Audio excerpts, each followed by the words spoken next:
আজকে ছিল কৌশিকী অমাবস্যা, তাই সন্ধ্যাবেলা ঘুম থেকে উঠে চোখ মুখ ধুয়ে এখন রেডি হব, রেডি হয়ে যাব মন্দিরে, ফুল মিষ্টি মালা ফল সব দিতে যাব। তো চলো রেডি হয়ে নিই, রেডি হয়ে দেখা হচ্ছে। ফাইনালি আমি শাড়ি টাড়ি পরে রেডি হয়ে গেছি। এখন আমি চলে যাব সোজা মন্দিরে, আমি একাই যাব, বাবুকে রেখে দিয়ে যাব।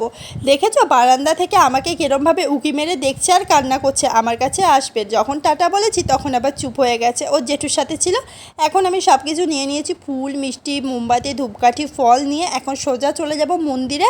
মন্দিরে গিয়ে মাকে এগুলো দিয়ে আগে নমস্কার করে তারপরে বাড়ি ফেরার পালা।